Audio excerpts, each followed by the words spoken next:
झारखंड, जहां लाखों युवाओं ने सरकारी नौकरी का सपना देखा, लेकिन आज वही युवा सड़कों पर है। सवाल सिर्फ एक परीक्षा का नहीं है, सवाल उस भरोसे का है जो हर अभ्यर्थी अपनी मेहनत के साथ परीक्षा केंद्र तक ले जाता है।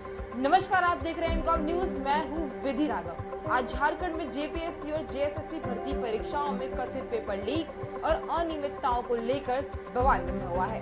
रांची से लेकर पूरे राज्य तक छात्र प्रदर्शन कर रहे हैं। उनकी मांग साफ है: पारदर्शी जांच, दोषियों पर कार्रवाई और भर्ती प्रक्रिया में विश्वास की बहाली। आखिर सवाल उठ रहे हैं कि अगर एक छात्र सालों तक दिन रात मेहनत करे और परीक्षा प्रक्रिया पर ही सवाल खड़े हो जाएं, तो उनकी मेहनत का जवाबदेही कौन देगा? छात्रों का आरोप है कि 14वीं जेपीएससी परीक्षा, जेएसएससी, सीजीएल और अन्य भर्ती परीक्षाओं में प्रक्रियाओं में गंभीर अनियमितताएं प्राप्त हुई हैं। प्रदर्शनकारी सीबीआई जांच, कथित रूप से प्रभावित परीक्षाओं को रद्द करने और भर्ती व्यवस्था में व्यापक सुधार की मांग कर रहे हैं। अब बात करते हैं जांच की। झारखंड सीबीआई इस मामले की जांच कर रही है। हाल ही के दिनों में कई गिरफ्तारियां हुई हैं और जांच का दायरा भी बढ़ाया गया है।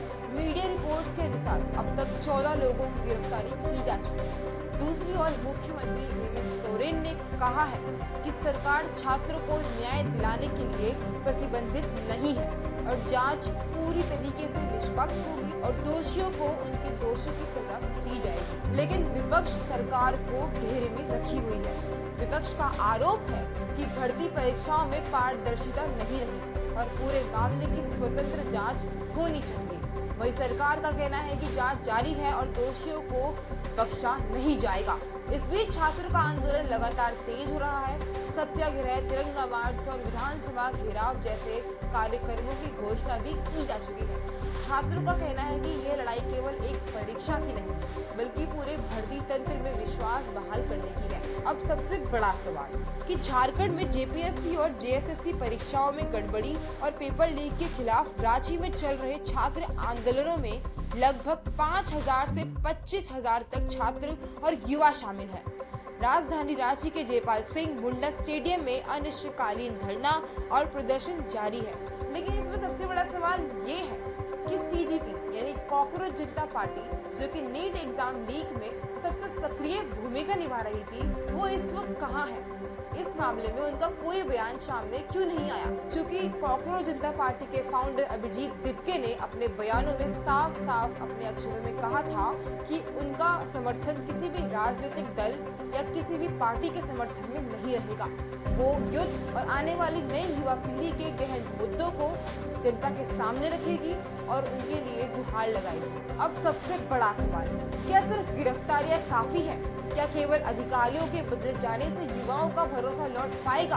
क्या भविष्य में ऐसी घटनाओं को रोकने के लिए भर्ती प्रणाली में सुधार किया जाएगा? क्योंकि याद रखिए, पेपर लीक केवल एक प्रश्न पत्र की चोरी नहीं होती, ये लाखों युवाओं के सपनों पर हमला होता है। देश का हर प्रतियोगी छात्र एक ही उम्मीद के साथ लेकर परीक्षा हॉल में प्रवेश करता है कि उसकी आने वाली मेहनत का फल उसे जल्द मिलेगा और उसकी योग्यता के अनुसार बिना किसी धांधली के उसको चुना जाएगा।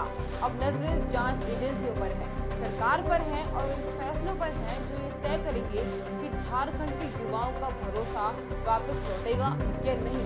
बहरहाल आरोपों की जांच जारी है और अंतिम निष्कर्ष जांच पूरी होने तथा न्यायिक प्रक्रिया के बाद ही स्पष्ट होंगे। तब तक के लिए आप बने रहिए इनकॉम न्यूज के साथ। मैं हूँ विधि राघव, देखते रहिए इनकॉम न्यूज।